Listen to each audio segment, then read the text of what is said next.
En los años 80, más allá del inicio de una nueva democracia, en Guatemala comienza a surgir una nueva propuesta para las artes, iniciando así un movimiento que generaría a través del tiempo una perspectiva diferente a lo que hasta en ese momento se realizaba en el país.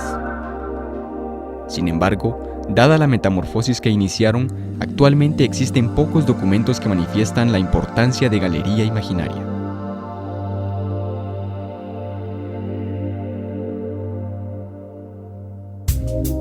Esta es la historia contada por quienes forjaron con sus manos ese aporte al arte contemporáneo en Guatemala. Redescubriendo Imaginaria.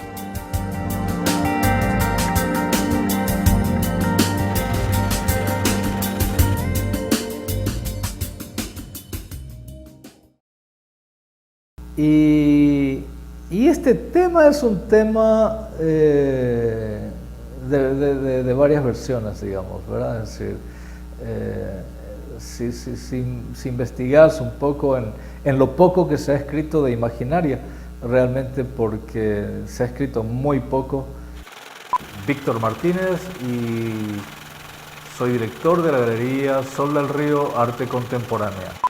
Se escribió muy poco sobre Imaginaria, ¿verdad? Porque era como una alternativa rebelde en medio de un espacio establecido, digamos, para las artes visuales. Entonces, ni los coleccionistas, ni los galeristas, ni los críticos, digamos, que de alguna u otra forma pesaron para que esta generación de los 60s y 70s que estaban en boga en esa época crecieran, querían hablar de Imaginaria, porque era un desafío al establishment realmente, ¿verdad? Ya estamos hablando específicamente de una época cuando muchas galerías habían cerrado, cuando menos las más importantes. Soy Rosina Casali, soy crítica de arte y curadora. No es que hubieran desaparecido, sino sencillamente habían variado el tipo de exposiciones que realizaban. De algo de más riesgo se había pasado a presentar eventos bastante complacientes, y esto iba de acuerdo a todo lo que se estaba sucediendo en esa época. Evidentemente se daba mucho espacio a obras que no conflictuaran o no problematizaran a la opinión pública en general. Los artistas que venían de la generación de los 50, 60 y 70, ¿verdad? Yo creo que cosecharon en los 80, ¿verdad? Y este país se abrió, los coleccionistas realmente se abrieron a coleccionar y a comprar arte como nunca en la historia de Guatemala. Y era una época en la que todo el mundo se movía y hacía cosas, ¿verdad? Sí, miren, esa época era de crisis, o sea, una crisis política, económica, o sea, el arte que se hacía pues era muy convencional, no era muy creativo. Mi nombre es Moisés Barrios y soy pintor. Todo eso coincidió, ¿cómo se llama? Por supuesto, en la transición hacia la democracia, con, digamos, Vinicio Cerezo, que acaba de llegar al poder. Eso fue más o menos como en el 86, 87. El arte pictórico en Guatemala siempre ha sido un arte como de mucho nivel de conciencia. Hay como una gran tradición de hacer un arte consciente y de hecho el hilo conductor que nos antecede sería el Grupo Vértebra. Mi nombre es Isabel Ruiz, me inicié como grabadora y también he hecho durante muchos años pintura. Y incluyendo para ello también a gentes como, póngale, como Ramírez Amaya o Rolando Izquierda, que aunque no pertenecieron a Vértebra, fue parte pues de ese hilo de artistas que de alguna manera siempre manifestaron una preocupación por hacer un arte más consciente en el país y no quedarse únicamente en un tipo de arte decorativo. Comenzó a ser un arte muy conformista, ¿verdad? Primero porque queríamos olvidar la guerra, que nos estaba afectando tantísimo, ¿verdad? Y nos encerramos en nuestras paredes, en nuestros comedores, en nuestras salas, y queríamos como que adornar, queríamos como que disfrazar la situación que estábamos viendo, digamos, y el arte que se estaba produciendo en este momento era ideal para sobrepasar ese momento, ¿verdad? El querer crear una combinación artística que reflejara más allá de lo que los ojos de los guatemaltecos podían haber apreciado, se crea Galería Imaginaria. Y con esto, nace para las artes visuales un grupo de personas que transforman la plástica guatemalteca. En ese momento, con Moisés, digamos, trabajando en la agencia, en el estudio de diseño gráfico, Moisés renuncia del diseño gráfico y pone su propio estudio. Soy Erwin Guillermo, pintor guatemalteco. En ese momento conoce a su actual esposa Rosina Casali. Y Rosina Casali, siendo amiga de Luis González Palma, un joven arquitecto y fotógrafo aficionado, digamos, o queriendo, digamos, meterse en tipo de... Él participa como fotógrafo, con fotografía en la Bienal de Arte País. Y Moisés conoce a Luis y con pláticas con Luis se les ocurre hacer una galería. En esa época conocí a Luis González Palma, que más bien es mucho más joven que yo, y él era amigo de mi esposa. Entonces él también andaba en una búsqueda, quería dejar la arquitectura, dedicarse al arte, especialmente a la fotografía. Y le propuse que hiciéramos una galería en un lugar descentralizado de la capital. La Galería Imaginaria realmente fue se formó a raíz de las buenas intenciones de gentes como Luis González Palma y Moisés Barrios. Realmente de ellos fue la idea y la hicieron realidad. Entonces empezamos a ver algunos lugares y espacios apropiados en Antigua. En un restaurante de comida así, de carne asada, nos dieron un pequeño espacio. Y bueno, ahí empezó Galería Imaginaria. Yo, bueno, le puse Galería Imaginaria porque pensaba de que podía existir o no existir. Y Moisés y Luis González deciden hacer un espacio, pero no en la capital. Lo deciden hacer fuera de la capital, para crear, salirse un poquito de la contaminación que estaba viendo aquí, de un arte que a pesar de todo se estaba, digamos, perdiendo energía, perdiendo fuerza, no habían propuestas nuevas. Bueno, mira, la formación de la Galería Imaginaria partió del único deseo, un deseo muy sencillo de abrir un espacio para vender obra de arte. Y lo que se pensó inmediatamente era un espacio como Antigua Guatemala, que de alguna manera llenaba los requisitos indispensables para esta transacción. Pero obviamente después de poco tiempo este espacio, sobre todo sus formadores, se dieron cuenta de la necesidad de convertir este lugar en un espacio de diálogo, de encuentro y llenar ese gran vacío que hasta entonces había existido. Galería Imaginaria la formamos con Moisés. Bueno, Luis González Palma, fotógrafo. Creo que la idea era, en ese momento en Guatemala realmente no habían espacios para exhibir arte y creo que no habían espacios que estuvieran interesados en exhibir lo que hacíamos, que viéndolo con el tiempo era un trabajo, lo veo, ¿no?, bastante ingenuo al principio. No había un lugar en donde exponer y creo que teníamos la actitud no tan de víctima, ¿no?, sino que en lugar de estar quejándonos porque no habían espacios, era crear un espacio propio. Entonces, la idea de formarlo era porque realmente un artista dependía en esa época mucho de ser aceptado o no por las galerías y poder ser exhibido y a través de esa manera darse a conocer. Entonces, nosotros realmente estábamos hartos de que tuviéramos que hacer un tipo de arte complaciente. Nadie vino a torcernos el brazo para que hiciéramos ese arte complaciente, pero era obvio que el galero se interesaba por vender aquello que era fácil de vender, aquello que no daña las conciencias, un arte mucho más decorativo. Nosotros queríamos hacer un arte de riesgo. Primero fue descentralizar. Mira, mucha gente habla un poco de esto, ¿verdad? Porque todo estaba en Guatemala y ellos dijeron, bueno, vamos a abrir una galería en la Antigua, por ejemplo, ¿verdad? En la Antigua, una galería de arte contemporáneo. Primero es un poco saliéndose de lo central, digamos, porque todo estaba aquí en esta ciudad. Surgió como algo, como le digo, como una necesidad de supervivencia.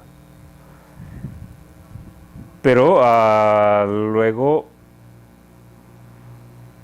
empezaron como a identificarse con nosotros, otros artistas que estaban en el mismo plan. Y entonces se fueron acercando y al poco tiempo fuimos siendo conocidos como los Imaginarios. Reunidos con un fin común, los Imaginarios surgen como un nuevo movimiento artístico, y así como es de exótico el arte contemporáneo, el entorno, lugares y locaciones de los Imaginarios saldrían de lo acostumbrado de lo que se conocía en ese momento como una galería. Bueno, en la primera exposición fue algo hermosísimo, a pesar de las limitaciones. La primera exposición realmente la montamos Luis González, Moisés Barrios y yo. Yo creo que, no sé si le habrán contado a los compañeros o a alguien que se recuerde de eso, nosotros nuestra primera exposición la hicimos entre chorizos y carnes, entre olores deliciosos a cocina. Fue montada en un espacio que nos dio Catoc. Era un espacio muy pequeño, muy sencillo, pero muy significativo. Para nosotros era como haber logrado o no una meta que era alta en ese momento, ¿no? Fue muy especial. Después de ver 2 o 3 lugares más, una pizzería, porque en esa época obviamente no teníamos dinero, pero todo era barato. O sea, nos concedieron este espacio que más o menos era como de unos 4 por 6 metros, una cosa así, y pagábamos 100 quetzales mensuales. Y por supuesto a algo que nosotros poníamos de nuestra bolsa, porque ventas casi no hubieron.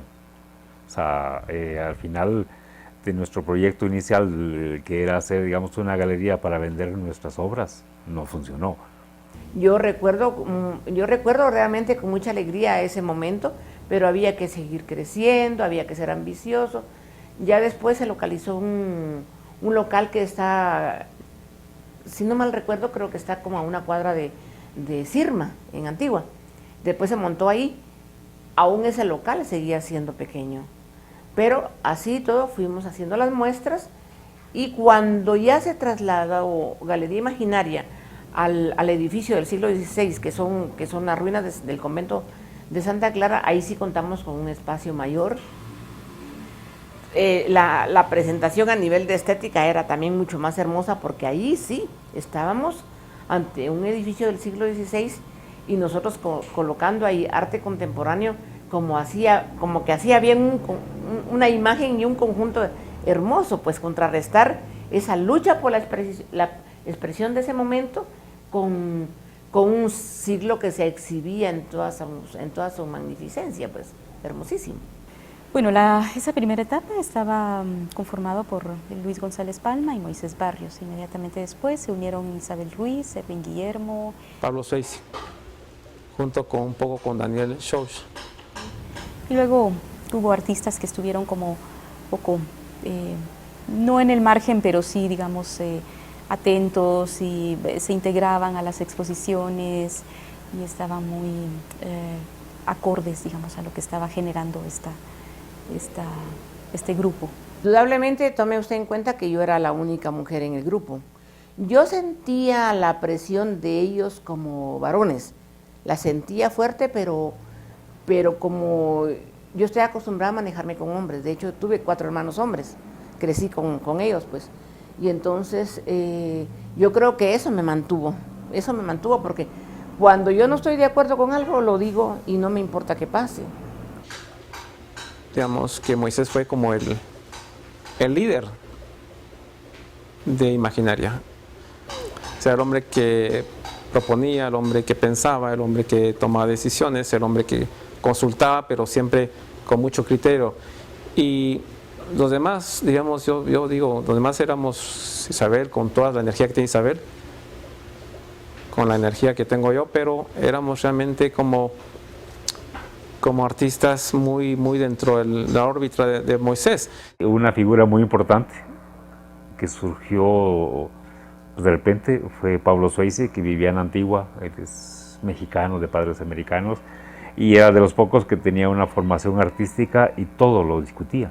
Nosotros no estábamos acostumbrados a eso.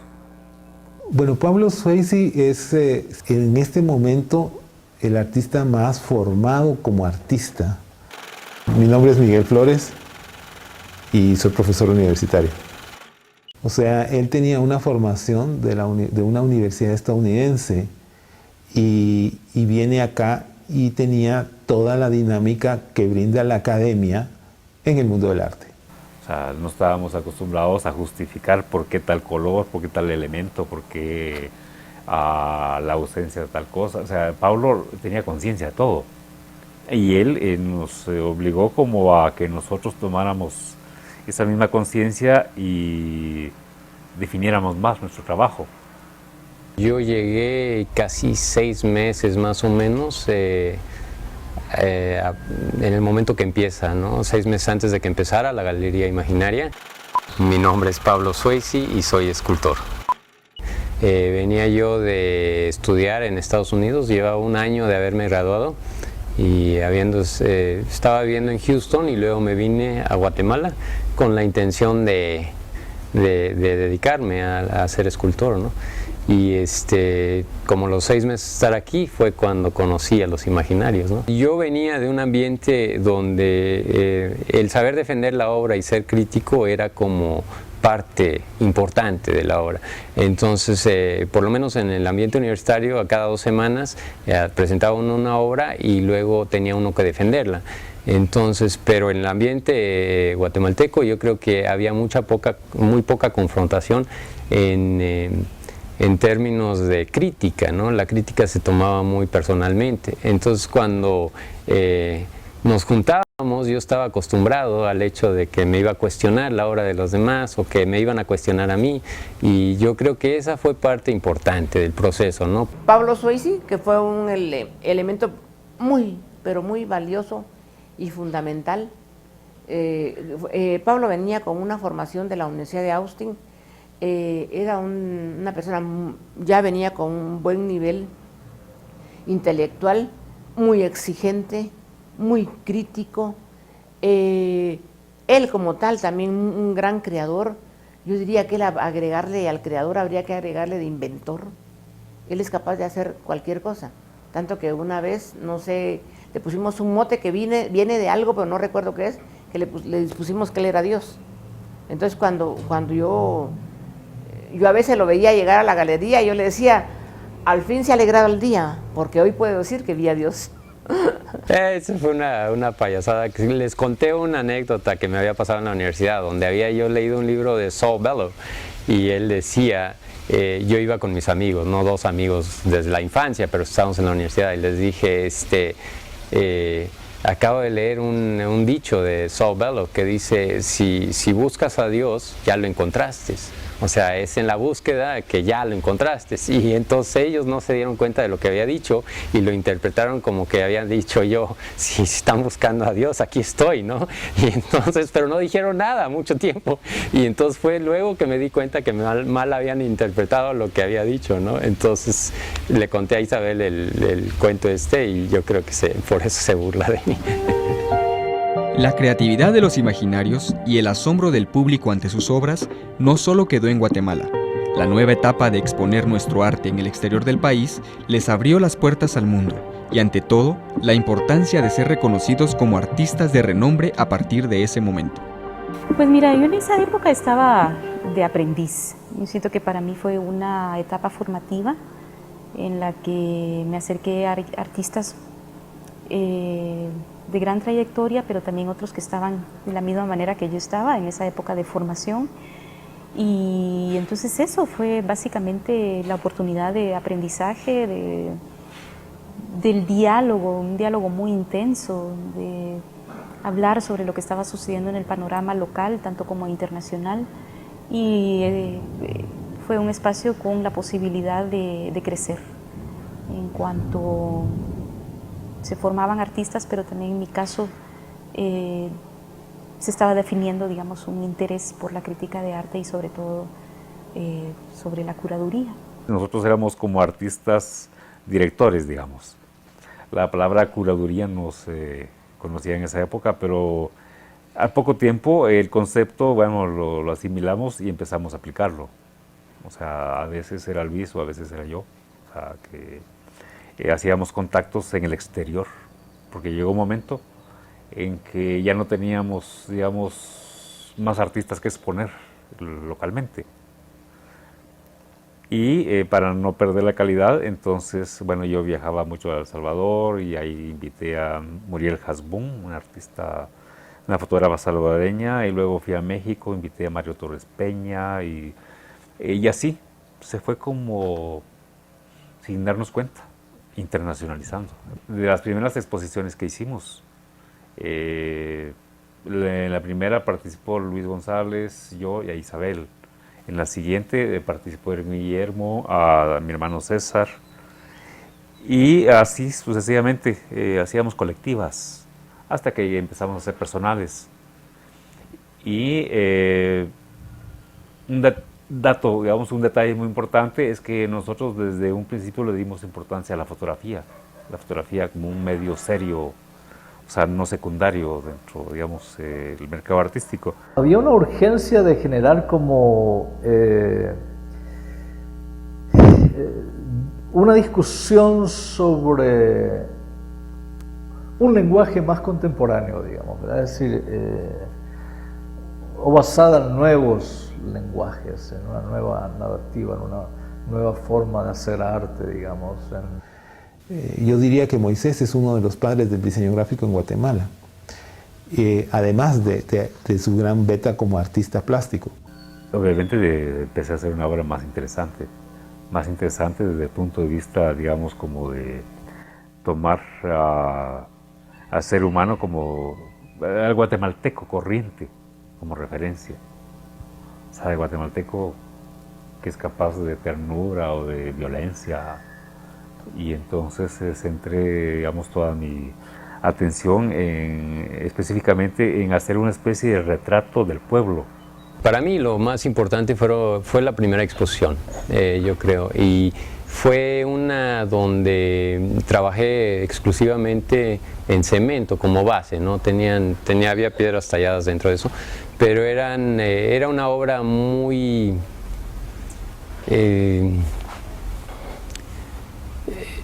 el material no era el material tradicional y la idea era usar un material no muy noble para tratar de hacer una obra sofisticada, ¿no? Por lo menos en mi mente.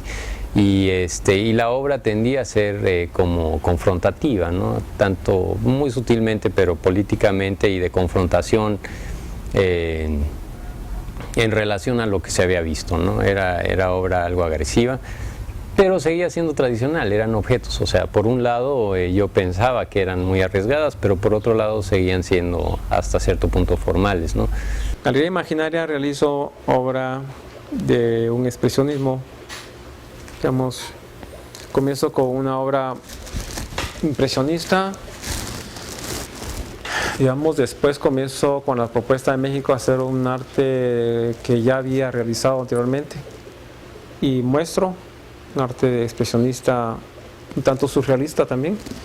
Y en Nueva York ya había una propuesta más, digamos, más nueva figuración. Ahora puedo decir con más libertad, digamos, que era como decir los comienzos de un arte realmente mucho más contemporáneo, en búsqueda no solo de patentizar de alguna manera alguna circunstancia social muy fuerte que estábamos viviendo. Eran los años peores de la represión en Guatemala, pero también había búsqueda a nivel de las técnicas por parte de todos. Entonces, yo recuerdo que yo monté una muestra en el edificio ese de Santa Clara con 2 instalaciones y ya no eran las tímidas acuarelas de un cuarto de papel, de pliego de papel, sino que yo empecé, ya después fui haciendo las acuarelas de tamaño de pliego, que hacerlas de ese tamaño. En Guatemala no era fácil. Isabel Ruiz lleva al paroxismo la acuarela. Grandes formatos, técnicas muy diferentes de las que usan normalmente los acuarelistas, de ser una técnica transparente, una técnica aguada, con mucha agua. Isabel la utiliza como óleo, la utiliza en diferentes formas, rasga el papel, lo pincha, lo raya. Y en cierto modo estas innovaciones también se fueron al óleo. Las obras en óleo o en acrílico de Moisés Barrios son óleos lavados casi, ¿no? Como que si fuera acuarela. Intervienen las técnicas en sus propios géneros como el óleo o el acrílico con la propia acuarela. Y sin duda lo que más llama la atención de innovación fue Luis González Palma en la fotografía. Luis González Palma lo que manifestaba realmente era una gran calidad estética. O sea, Luis González Palma aportó mucha calidad estética. Al poco tiempo de haberse fundado Galería Imaginaria, Luis González consiguió que expusiéramos en el Museo de Arte Moderno de la Ciudad de México.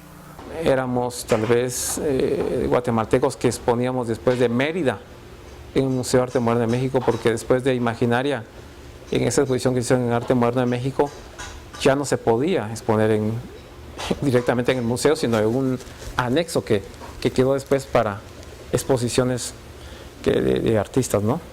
O sea que tuvimos el honor de estar en el Museo de Arte Moderno de México. Para mí fue así como, digamos, el acontecimiento más importante, pero al poco tiempo. O sea, porque al poco tiempo ya teníamos un buen grupo de artistas y la exposición gustó mucho. Llegar al Museo de Arte Moderno de México era para mí más importante que llegar a Nueva York o cualquier lugar. Y la primera exposición que tuve colectiva, después de salir de la universidad, fue esa exposición en México en el 88. Y entonces yo todavía estaba muy vinculado con México y llegaron todos mis amigos y toda la gente. Entonces fue para mí como haber hecho la exposición más importante de mi vida, ¿no? En ese momento, y fue la primera. Y a partir de ahí, bueno, cada quien más o menos se fue perfilando. Y luego nos invitaron a San Antonio, Texas, porque vieron esta exposición, y luego nos invitaron a un museo de arte latinoamericano que en esa época existía en Nueva York, el Mocha se llamaba, nos invitaron al Mocha, y entonces todo era así como muy rápido, muy intenso, y había necesidad de ver como un nuevo tipo de arte. Y a través de ese proceso, primero México, luego Nueva York, y se fue desmitificando todo y ya fuimos como ubicando la realidad, ¿no? Y dentro de esa realidad, pues salieron gentes como Luis González, que llegó a ser como importante figura en un ciclo de arte latinoamericano, ¿no? Y ya otro nivel, ¿no? Y se generó un arte por medio de ellos también, realmente alentador y nuevo y proponente, no solamente para Guatemala, sino para todo Centroamérica, porque la fuerza que tenía Imaginaria, digamos, ¿verdad? En ese momento, era vital a las artes en Centroamérica en ese momento, ¿no? Porque esa voz de desafío y esas propuestas de Imaginaria realmente eran propuestas que desafiaban a toda la región, no solamente porque toda la región estaba sumida un poco en esa misma estética conformista, digamos, de esos tiempos de guerra, digamos, y de encierro, ¿verdad? Mi aporte, pero puede tildarse también de un poco vanidoso, es el considerar que en ese momento yo, digamos, innové la manera de ver la acuarela en Guatemala. Uno. Segundo, que la acuarela era casi solo hecha por señoras de la burguesía. Había mucha mujer pintando, pintaban flores y cosas para destacar a nivel de sociedad, y a mí eso me valió madre. Es más, yo estaba en contra de eso. Yo lo que sé es el cambio que generó en nosotros, y puedo hablar del cambio que tuvo en mí, por lo que hablábamos con los otros compañeros, ¿no? Y porque había gente que estaba metida en la literatura, en la danza, en las artes plásticas, en la fotografía, ¿no? A mí me aportó mucho. Mucha conciencia, mucha más claridad de lo que yo quería, mucha más orientación. Posiblemente algunos artistas que estaban empezando empezaron a ver lo que se presentaba ahí, y posiblemente fue un espacio de apertura, ¿no? Apertura emocional y intelectual, ¿no?, hacia el arte, pero ¿qué fue lo que generó? No sé. O sea, la obra de Luis González Palma es, ¿qué le podría decir?, muy religiosa. Sus elementos gráficos son muy religiosos. La obra de otros artistas obviamente no, porque quizá entre las cosas buenas era que había mucho respeto a la expresión de cada quien. Y eso facilitó, digamos, como un crecimiento individual dentro de lo colectivo. Yo sí ya tenía un poco de experiencia por otros proyectos, digamos, soy el más viejo quizá del grupo, que un buen proyecto que dure más de 3 años va perdiendo intensidad y se va como volviendo ya una cosa que le podría decir muy cotidiana, muy administrativa, entonces se fue disolviendo poco a poco. Si no marcó una época así al 100%, sí denotó, hizo notar que estaban sucediendo cosas que habitualmente no sucedían en una década anterior.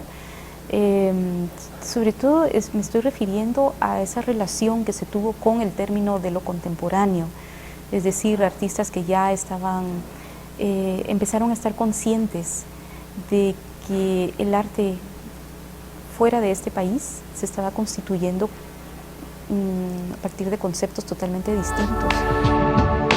Más allá de la experiencia artística, el factor humano y la amistad hicieron que el tiempo fuera esculpiendo y pintando sus vidas, y no solo eran recuerdos de éxito, sino también vivencias. Yo lo que recuerdo más que anécdotas son la alegría de juntarme con todo este grupo de gente, ¿no? Hablar, a tomar, a reír, ¿no? Fue un momento de mucha plenitud, muy hermoso, un momento que puedo decir, muy vital, ¿no?, en mi vida. No sé, tal vez no es anécdota, sino que una vivencia que nos mantuvo como en mucha atención fue que cuando logramos una exposición que se realizó para Nueva York en el Museo de Arte Hispánico, era esa tensión que nos daba que cada vez que había que establecer cómo iba la comunicación con la directora del museo para ver si íbamos a exponer o no, o qué íbamos a exponer. Yo me recuerdo que era muy interesante ver cómo estábamos como en una sala de espera todos sentados en el IGA, porque en ese entonces todavía no había la facilidad así abierta del internet, ni el teléfono barato, ni nada. Y entonces realmente en mucho me recuerdo yo que nos ayudó Miguel Flores para realizar esa comunicación y para que fuera breve, porque hacerlo por carta era muy lento, Entonces yo recuerdo que a mí me daba mucha risa ver que como la señora del museo, la que estableció primero amistad fue conmigo, porque yo estuve exponiendo en la galería de ella cuando ella solo tenía una galería. Cuando ella ya tenía el museo, nos invitó como grupo a participar para Nueva York. Entonces me daba risa porque como teníamos que juntarnos todos, pero ellos siempre estaban presentes porque si ella me hacía alguna pregunta difícil, entonces estaban ahí para asesorarme, ¿va?, a las respuestas que yo tuviera que dar. Pero era divertidísimo verlos a veces ahí esperando a ver cómo se establecía la comunicación, porque me daba la impresión que todos estaban esperando a que su mujer diera luz. Esa impresión me daba a mí. Hubo un incidente donde entró una familia, creo, y había una señora ya más grande y contó la señorita que atendía la tienda, le digo, la galería, que se empezó a marear la señora de ver la exposición y que la tuvieron que sacar, nada más por lo que había visto, ¿no? O sea, no había costumbre de ver cosas que agredían. Me acuerdo muy bien de Luis González Palma, por ejemplo, una historia y una anécdota. Luis González Palma me trajo su primera obra y me acuerdo muy bien, y era una pieza de un personaje totalmente desnudo, un personaje masculino totalmente desnudo, de frente, maniatado, con unas alas, digamos, ¿verdad? Y fue la primera pieza que me trajo a la galería. Y era una pieza fuerte estoy hablando de los, no sé, 89, 88 más o menos, una piececita pequeña de Luis González Palma, ¿verdad? Y era una pieza realmente fuerte para la estética del momento, ¿verdad? Y era fotografía también. Fue la primera fotografía que yo enseñé aquí en este espacio. Y la puse en un lugar donde inclusive la gente no lo viera mucho, digamos, ¿verdad? Porque era tan fuerte, ¿no? 3 años después la pieza seguía colgada ahí. En el 91 todavía estaba colgada esa pieza de Luis González Palma, hasta que viene un día Luis desesperado porque económicamente le iba de las patadas a Luis también. Me dice, mira vos, esa mierda no la va a comprar nadie, mejor te la regalo, fíjate vos, ¿verdad? Es decir, es anecdótico, pero yo conocí a Luis en el Teatro Nacional, en una presentación de danza. Luis estaba tomando fotos atrás de mí y yo lo callé porque me molestaba el ruido de la cámara. Entonces, y me volteé muy molesto. Después nos reunimos, platicamos en el lobby sobre ese fotógrafo molestón en una función de teatro de danza y comenzó la amistad con Luis. Solo recuerdo una, no sé si se llama anécdota, es los medios precarios en que los artistas en Guatemala nos topamos, pues porque digamos que el Grupo Imaginaria había conseguido un espacio después de México en Nueva York, que era muy importante. Solicitamos siempre patrocinadores, ayuda para el envío de las obras, y recuerdo que nos ayudaron de la UCIS, del IGA, ¿no? Y nos dijeron, pues tenemos ya para mandar, pagar el transporte de las obras en avión y todo, hay que mandarlas, y se mandaron en lugar de cajas, pues en esas bolsas de los soldados del ejército. Entonces, afortunadamente todas las obras de los artistas eran de un tamaño normal para que entrara dentro de la bolsa, pero yo mandaba la obra grande que le había contado, y entonces lo que hicieron fue doblar en 4 partes y la metieron. Y entonces se fue, pero eso no lo sabía yo. Cuando llegan a Nueva York las obras y las reciben, comienzan a despegar la obra, pero como es acrílico se pegó, y cuando se abrió la obra quedaron pedazos de pintura a un lado y del otro lado, y entonces la pintura tomó más calidad. Lo importante en ese momento fue que fue una etapa muy honesta, muy sincera, porque realmente queríamos todos crecer. Fin de Imaginaria. Pues mira, como te digo, yo creo que no fue un cierre así, digamos, ni drástico, sino se fue dando, cada quien fue tomando su propio camino, sus propios intereses, de acuerdo a su necesidad de crecimiento. Entonces creo que no hubo como un cierre, pudiéramos decir, dramático, nada por el estilo, sino fue de manera muy natural, así como surgió, así fue cerrando su capítulo. De alguna manera la energía ya estaba como cambiando, ¿no? Ya era, la sensación era otra, y buscamos integrar más gente, se acercó más gente a nosotros, hubo exposiciones, por ejemplo, de Aníbal López, me acuerdo,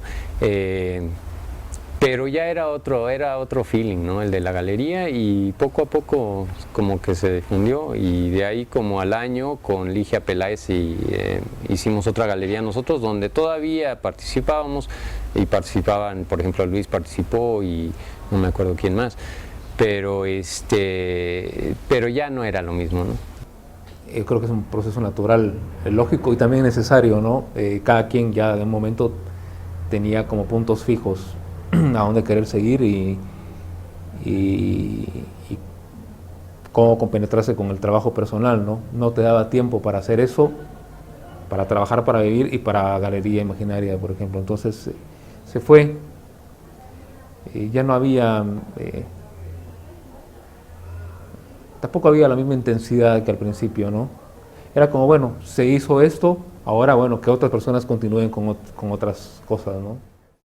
Comienza a haber una especie de desgaste. Había que pagar una factura. Isabel Ruiz mantiene un gran entusiasmo y una gran energía. Moisés la va perdiendo. Yo estoy en la expectativa, junto con César Barrios y Pablo Swayze. Hay que pensar que los grupos artísticos, grupos o movimientos artísticos están formados por personas. Y hay veces que las ideas logran coincidir durante un tiempo, luego ya no. y durante ese ya no es cuando entonces empieza a desmembrar. Creo que el grupo se va a marcar tal vez su desintegración en el momento en que ya no tienen su espacio. Y esto pues es difícil porque mantener una galería como espacio cuando no hay venta continua, es muy difícil. Sí, porque este era un proyecto que nos quitaba mucho tiempo. O sea, administrar algo que no da dinero. Nosotros no éramos una fundación con recursos, sino que era algo que hacíamos con gusto, pero que nos costaba. Moisés pierde el entusiasmo y al decir Moisés, me retiro, sean ustedes, pues la que quería seguir era Isabel Ruiz. Y yo le soy, francamente, yo también ya estaba cansado.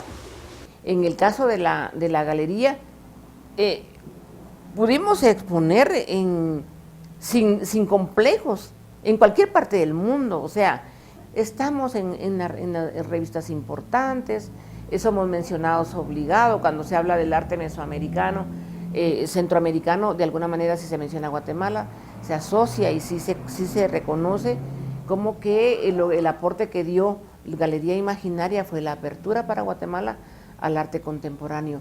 No estoy diciendo con esto que bueno, somos los grandes descubridores. Yo siempre creo que cada generación descubre su agua azucarada. O sea, no ha descubierto nada, las cosas ahí están. Imaginaria, hay que reconocer que se encerró en el círculo de nosotros. Y solo podían participar pues precisamente artistas que nos parecían interesantes. Yo creo que la desaparición, aunque es virtual la desaparición, creo yo, porque seguimos hablando de Imaginaria hoy en día, es que ha quedado como un momento histórico del país y creo que no va a morir. Creer en ellos significó abrirles un espacio mínimo de reconocimiento, digamos, en una galería en Guatemala al trabajo que hicieron ellos después, ¿verdad? Imaginaria ayudó mucho en el campo de la crítica, porque paralelamente se fue formando un concepto crítico y de gestión cultural. Entendimos que había que romper límites entre técnicas, entre técnicas y entre géneros, que ya no podíamos decir aquí termina la frontera de la pintura y aquí comienza la de la fotografía y aquí termina la de la escultura. No, entendíamos que ya el arte tenía que intercalarse uno con otro y que de hecho todo la vida del ser humano en sí es como una vida viéndolo desde el punto de vista de las perspectivas del surrealista, del cubista, del cubista. Entonces, que hay miles de perspectivas hacia dónde enfocar el arte. Y nosotros eso fue lo que hicimos. Ellos sí cambiaron los aspectos temáticos principalmente y algunos aspectos tecnológicos de la tecnología desde el punto de vista técnico en sus diferentes ramas. Creo que lo más importante fue que ellos crearon su espacio. Eso creo que fue lo más importante. Yo soy un reconvertido de las artes también, ¿no? Y ellos afectaron mucho mi vida, digamos, en términos de las artes. Y hizo que yo mismo cambiara mi forma de ver y mi estética como galería también, ¿verdad? Yo recuerdo Imaginaria con un gran cariño por eso, porque además de que las personas son unos creadores muy importantes para este país, lograron un trabajo colectivo de la gestión artística, porque no había para dónde. El país obligó a esas circunstancias. Lo que quiero decir con esto es que Moisés era realmente la batuta de Imaginaria. Fue la batuta de Imaginaria. Y sin Moisés no había Imaginaria.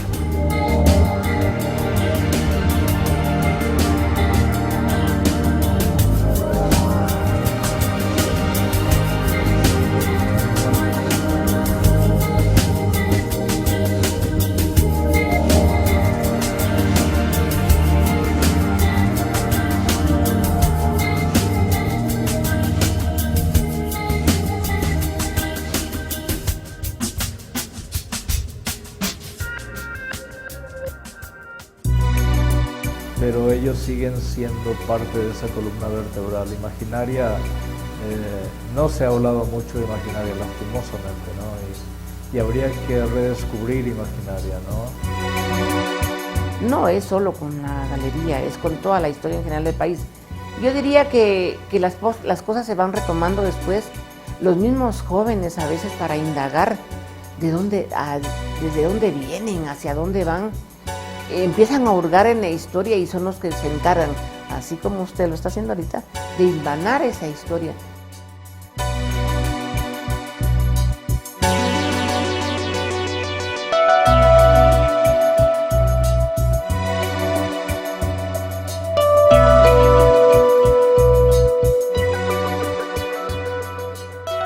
Mira, para mí el inicio fue en 1986 y lo recuerdo perfectamente porque mi hija tenía 1 año y fue el miembro más pequeño de Galería Imaginaria.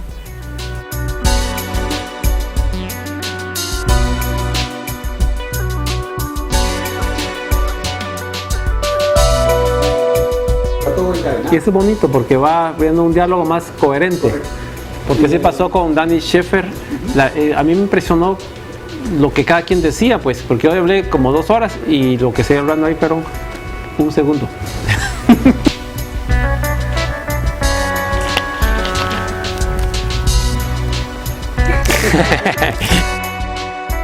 Mi convicción como artista es lo que me ha salvado siempre, porque yo sé lo que hago y porque lo hago.